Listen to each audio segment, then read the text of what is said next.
Bonjour à tous, merci de regarder cette vidéo. Alors je fais cette vidéo aujourd'hui sur la thématique du puits pétrolier. Sur la thématique du puits pétrolier. Voilà, c'est l'Institut MEI Academy. MEI Academy, c'est un organisme de formation donc, qui vous forme sur tout ce qui est électricité, instrumentation, automatisme, pneumatique, hydraulique et aussi qui vous forme sur tout ce qui est activité pétrolière ainsi que tout ce qui est QHSE. Voilà. Hygiène, sécurité, environnement et qualité. Voilà, donc nous allons parler du puits de pétrole.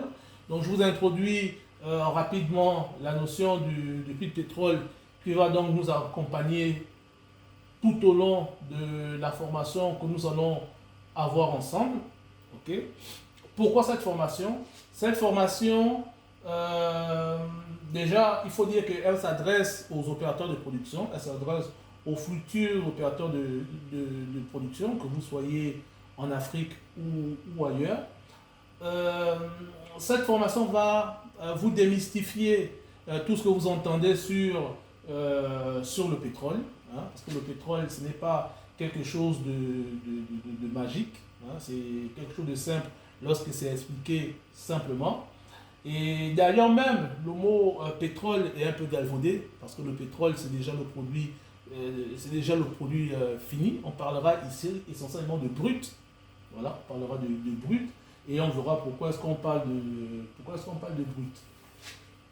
Alors, donc voilà, donc on parlera de ça, on va démystifier donc tout ce qui tourne autour du pétrole. Vous allez apprendre le métier d'opérateur de production, ce qu'on appelle opérateur de production. Donc vous allez avoir ça, l'opérateur de production sur puits, l'opérateur de production dans les stations de collecte, voilà, et l'opérateur de production dans les terminaux pétroliers. Parce que l'opérateur de production, on peut le trouver à différents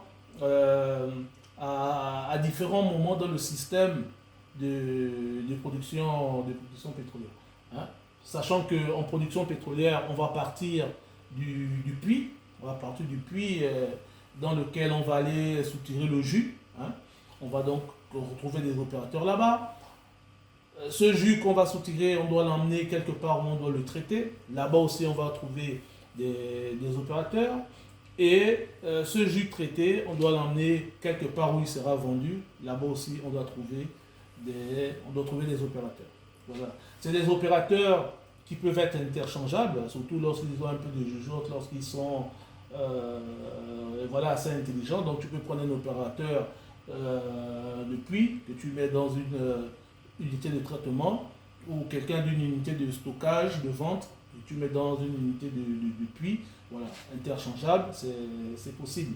Mais ça nécessite aussi quand même des formations, ça nécessite des niveaux de connaissances et de compétences différents. Parce que ça utilise aussi du matériel différent, hein, vraiment différent. Le matériel qu'on va utiliser sur des têtes de puits, ce ne sera pas la même chose que le matériel qui va être utilisé dans des stations de traitement. Ce ne sera pas la même chose que le matériel qui va être utilisé dans des stations de stockage. Donc voilà. Donc il faudra des formations spécifiques pour pouvoir faire en sorte que les gens soient polyvalents sur ces différents métiers.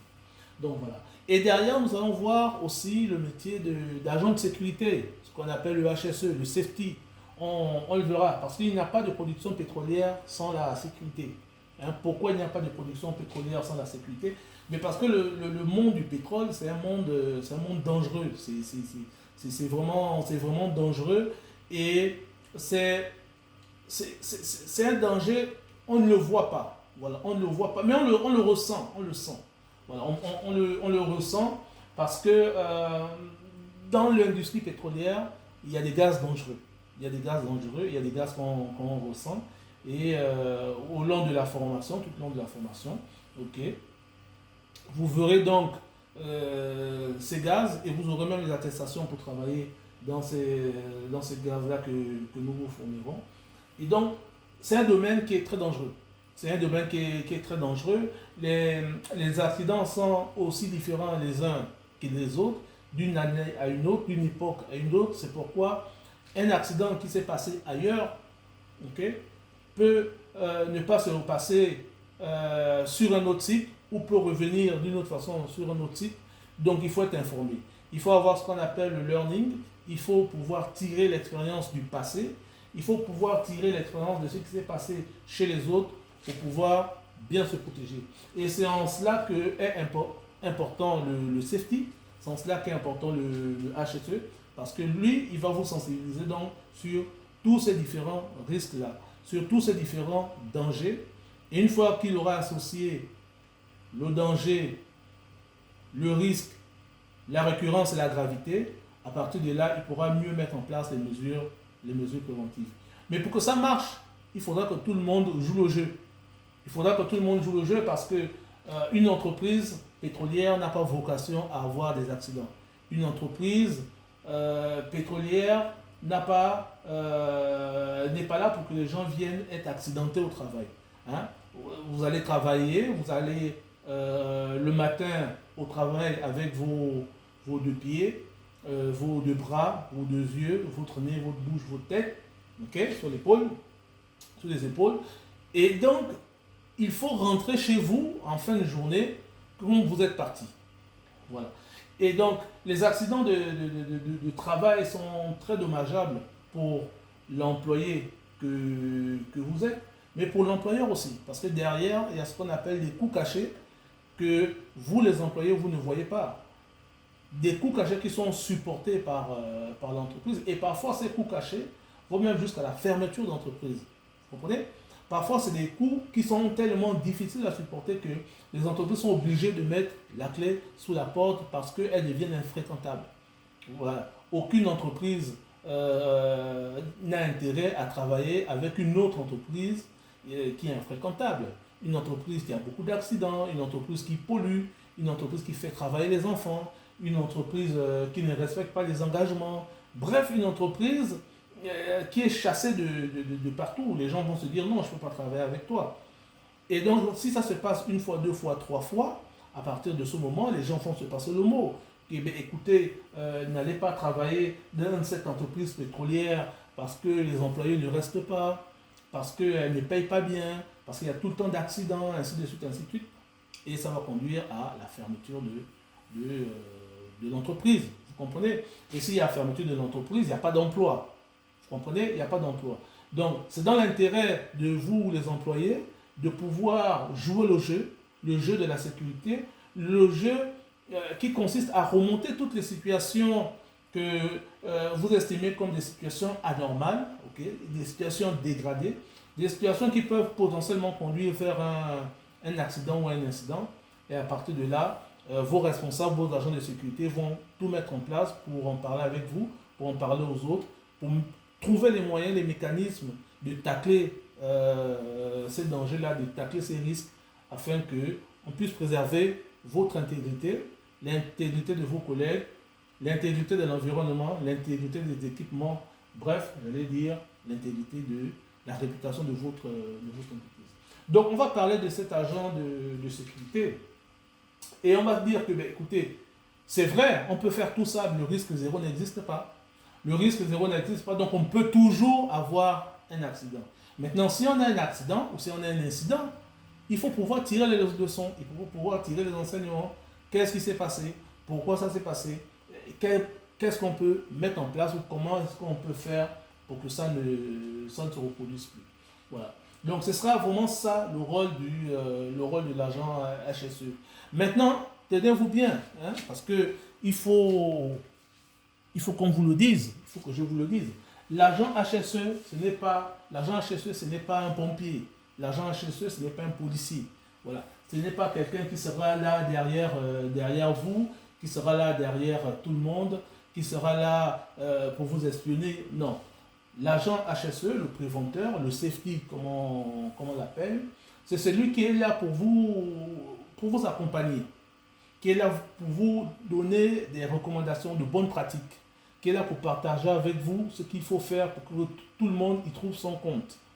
Voilà. Donc il ne peut pas être partout. Voilà, il ne peut pas être partout. Il est là pour vous accompagner. Il est là pour que tout le monde respecte les règles. Et lui, en premier. Voilà, donc tout le monde devra respecter, les règles. Donc il est là pour vous accompagner. Voilà, il est là pour vous accompagner. Donc n'ayez pas peur de lui. Remontez-lui toutes les situations qui vous semblent anormales, discutez avec lui, faites des propositions. Parce que je vous assure qu'un site dans lequel vous sentez que les gens les gens ont la culture de la sécurité, un site dans lequel vous sentez que les gens ont envie vraiment de travailler, les gens sont soucieux de la sécurité, de leur sécurité et de la sécurité de leurs collaborateurs, de leurs collègues, c'est un site dans lequel vous avez envie de travailler. Vous avez envie de travailler et beaucoup de personnes auront envie de venir sur ce site parce que voilà, c'est quelque chose qui va frapper à l'œil, ils vont arriver, ils vont voir c'est propre, c'est entretenu, les gens ont toujours leurs équipements de protection individuelle, les gens regardent toujours les procédures, les gens regardent toujours, voilà, ça donne envie de travailler là. Voilà, ça donne envie de travailler là, voilà, donc il faut jouer le jeu. Voilà, il faut jouer le jeu. Et donc on parlera du HSE, on parlera donc de tous ces différents métiers. Et on verra même comment est-ce que vous pouvez faire pour passer d'agent de producteur, hein, d'opérateur de production, comment vous pouvez faire pour passer d'opérateur de production à agent HSE. Parce qu'au fond, il faut le dire, hein, au fond, il faut le dire pour les patrons aussi. Hein, les patrons aussi, c'est intéressant d'avoir quelqu'un qui connaît le chantier, qui connaît les risques, qui connaît la maison, qui connaît la boutique, ok, et donc qui peut passer d'opérateur de production à agent HSE. Parce que il aura déjà l'avantage de connaître les pratiques, okay, de connaître les bonnes et les mauvaises pratiques, et donc facilement il pourra apporter conseil. Après, il faut aussi le dire, ça peut être aussi un problème, ok, lorsque vous détachez quelqu'un d'un groupe avec lequel il était en symbiose et vous en faites un responsable. Parfois, hein, il peut avoir des réticences, des gens qui n'ont pas envie d'être encadrés par un de leurs anciens collègues qui est peut-être mal placé pour venir leur donner des leçons, des choses comme ça. Mais ça, c'est quelque chose qui se travaille. Ça, c'est quelque chose qu'on peut, au fur et à mesure, travailler, au fur et à mesure, gommer. Okay? Donc, notez que ça, c'est possible. Passer d'opérateur de production à agent HSE. Voilà. Et une fois que vous êtes agent HSE, il suffit simplement à l'entreprise d'embaucher un nouvel opérateur de production. Donc, de prendre quelqu'un qui sort de formation, qui sortira de cette formation et qui sera un bon agent, un bon opérateur de production avec des notions d'agent HSE. Voilà. Donc, on parlera de ça. Alors, le puits, donc là, ici, vous avez un exemple de... je vous montre un exemple rapide de puits. De puits. Et hop. Voilà. Allez, hop, que je vais mettre comme ça. Je pense que ça peut être pas mal. Alors, donc là, ici, vous avez un puits. Hein. Ben, les puits sont tous... Là, c'est un puits. Hop. Voilà, donc là, vous avez un puits. C'est un puits parmi tant d'autres. Attendez, ça me gêne un peu parce que j'ai bien envie de voir le...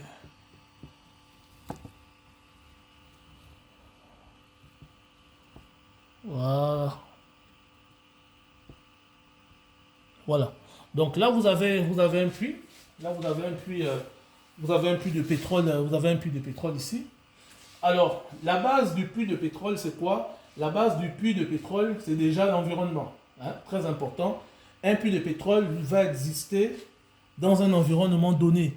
Voilà. S'il n'y a pas d'environnement, hein, il n'y a pas de puits, il n'y a pas de puits de pétrole. Voilà. Donc, la base de départ va être l'environnement. Pour les puits de pétrole, 2 environnements possibles.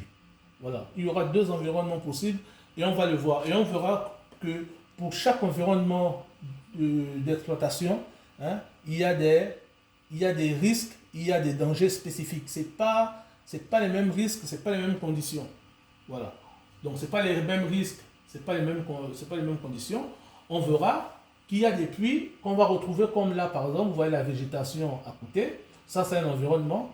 Et il y a un autre environnement où on fera qu'autour du puits, ben, il n'y a que de la flotte, il n'y a que de l'eau, il n'y a que de la mer. Voilà, on verra la mer. Voilà. Deux environnements différents, on verra comment on les appelle, on verra les risques de l'un, on verra les risques de l'autre. Et s'il faut choisir, on pourra se poser des questions. Si on vous demandait de choisir entre ces deux environnements, quel environnement choisirez-vous? À noter au passage que pendant la formation, on ne parlera pas de forage. On pourra aborder des thématiques sur le forage, on pourra aborder des points sur la maintenance sur puits, parce que là, c'est un puits de pétrole. Ok, vous voyez, voilà, vous voyez un peu tout ça, rouge, blanc, c'est quoi? Ok, sachez que sur un puits de pétrole comme ça, il y a aussi des opérations de maintenance. Hein. C'est de la même manière que sur votre voiture, vous faites de la maintenance, de la même manière que sur votre appareil, je ne sais pas moi, vous faites de l'entretien, vous nettoyez votre ventilateur de la maison, vous nettoyez, vous faites de l'entretien. De la même manière, sur un puits de pétrole comme ça, il y a aussi de la maintenance. Il y a de la maintenance qui est réalisée. Donc, on ne parlera pas de la maintenance à fond. On va évoquer la maintenance sur puits, on va évoquer le forage, on va évoquer les différents types de maintenance sur puits.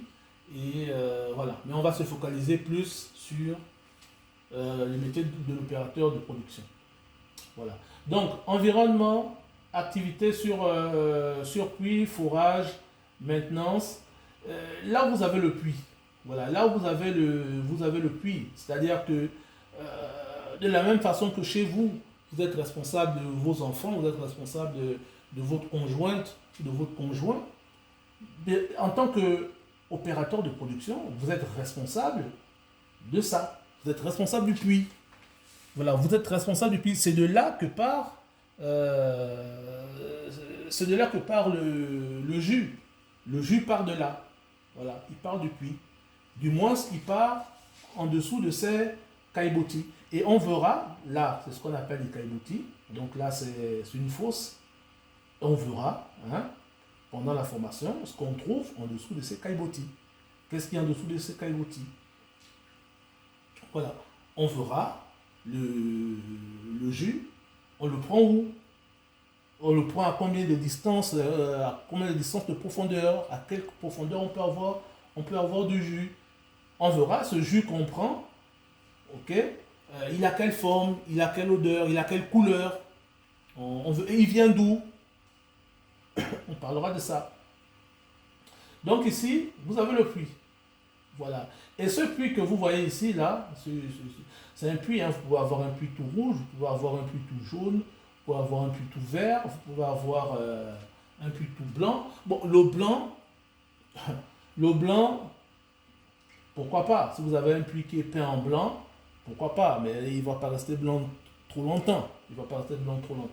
Donc, voilà, vous pouvez avoir un puits qui est peint en jaune, qui est peint en bleu, qui est peint... Voilà. Donc, souvent, on va trouver des puits peints en jaune, en rouge. Voilà. Et on verra que c'est des couleurs qui sont significatives. Hein. C'est des couleurs qui ne sont pas là au hasard. On verra que le bleu a une signification. Le jaune a une signification. On verra que le rouge a une signification, ou le marron. Voilà. Donc, on verra ça. On verra qu'au sommet du puits, c'est là, c'est le sommet, vous voyez que ici, là, vous n'avez plus rien, là. Vous avez une bride. Donc ça, c'est ce qu'on appelle une bride. Et là, c'est le sommet du puits. On verra que ce sommet du puits, là, a un nom. C'est un nom spécifique. Et on verra que ce sommet du puits n'est pas là pour rien, en fait. Et d'ailleurs, pas que lui. On verra que tout ça n'est pas là pour rien. Voilà. On verra que ce n'est pas là pour rien. On verra que c'est des équipements qui ont tous une utilité. Une utilité à certains moments. Il y en a qui vont être utilisés pour la maintenance, il y en a qui vont être utilisés pour la production, il y en a qui vont être utilisés pour autre chose. Donc on verra ça. Et derrière, ici, si vous remarquez bien derrière, ici, là, vous avez un tuyau. Voilà, je l'appelle tuyau. Pour l'instant, on va l'appeler tuyau. Voilà, on va l'appeler tuyau. Donc c'est ce que vous voyez ici. Donc cette ligne-là. Pour l'instant, on va l'appeler tuyau. Voilà, cette ligne-là. Pour l'instant, on va l'appeler tuyau avec ici un instrument. Voilà, vous avez un instrument ici. On verra ce que c'est. Voilà, on verra ce que c'est comme un instrument. Et on verra à quoi il sert. Voilà. Donc, on a ce tuyau qui descend et qui va quelque part. On verra où est-ce qu'il va. On verra où est-ce qu'il va. Et on va décrire donc les différentes opérations, qui peuvent être effectuées sur un puits comme ça. Et donc là, on est au niveau du puits. On est au niveau de ce qu'on appelle la tête de puits. Ça, c'est une tête de puits. Voilà. Quand on dit tête de cochon, là, c'est tête de puits. Là, c'est l'arbre de Noël, Xmas tree. Donc, tête de puits. Ça, c'est vraiment la tête de puits. Voilà. Donc, en tant qu'opérateur de production, votre bébé, c'est la tête de puits. En tant qu'opérateur de production, votre bébé, c'est la tête de puits. Que vous soyez opérateur de production sur un champ, ça c'est ce qu'on appelle un champ ici, production. Que vous soyez opérateur de production dans une centrale de traitement, dans une station de collecte, que vous soyez opérateur de production dans un terminal pétrolier, l'origine de ce que vous traitez, l'origine de votre matière première, c'est la tête du puits. C'est la tête du puits. Donc il faut toujours, à chaque fois que vous verrez du pétrole, à chaque fois que vous verrez de l'essence, à chaque fois que vous aurez à travailler à un endroit ou à un autre, pensez à la tête de puits. Parce que c'est de là que tout part. Si tout n'est pas ouvert, rien ne circulera, donc vous n'aurez rien en aval. Si la tête de puits est ouverte et fonctionne bien, vous aurez de la production en aval. Si c'est fermé, si ce n'est pas bien géré, vous n'aurez rien et vous pouvez même avoir des dégâts.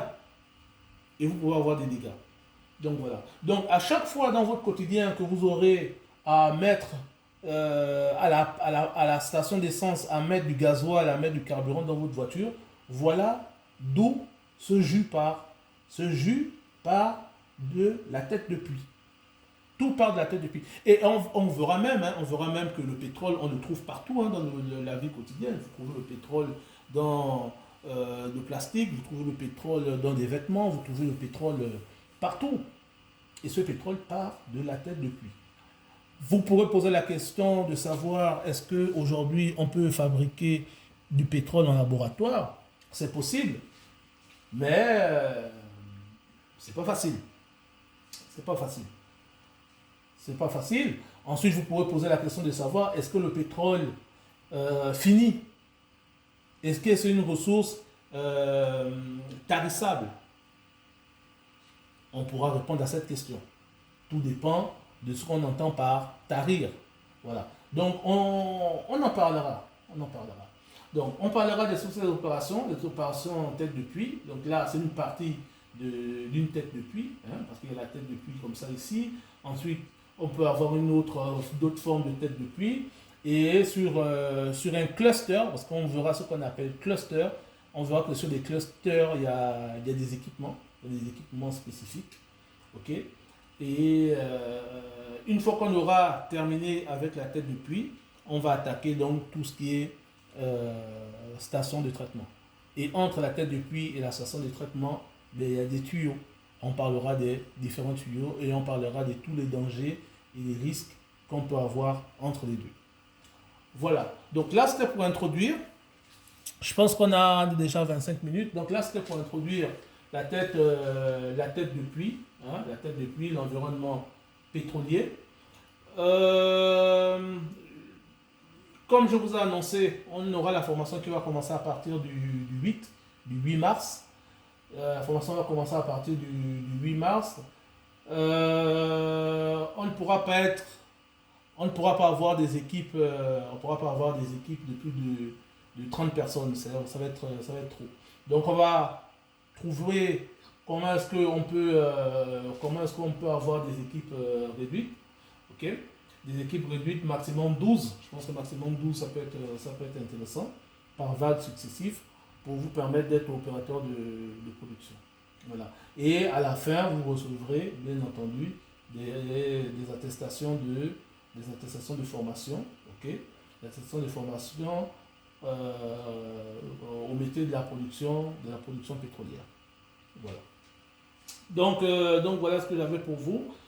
Si vous avez des questions spécifiques, n'hésitez pas à les poser. Si vous avez des objectifs spécifiques à atteindre, n'hésitez pas à les mentionner. Je répète encore une fois, la première partie va être liée donc à la tête de puits, à l'environnement pétrolier tête de puits. Il y aura des parties aussi calculs, très important. Il y aura des calculs qui devront être faits. Donc j'espère que vous êtes familier avec les 4 types d'opérations.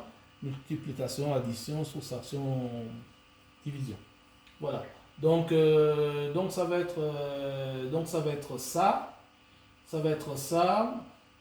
Si vous avez des questions, n'hésitez pas à poser déjà vos questions. Vous allez recevoir bientôt des fiches d'inscription. Okay? Des fiches d'inscription avec des périodes de formation. C'est des formations qui ne vont pas s'étaler toute l'année. On va tout faire pour vous fournir quelque chose d'assez consistant et impeccable pour vous. Voilà. Donc, vous allez avoir des fiches d'inscription, vous allez choisir vos périodes de formation et vous allez avoir des exercices à faire à la maison, des exercices sur table, et à la fin, vous allez avoir une évaluation et vous recevrez votre attestation de formation. Voilà.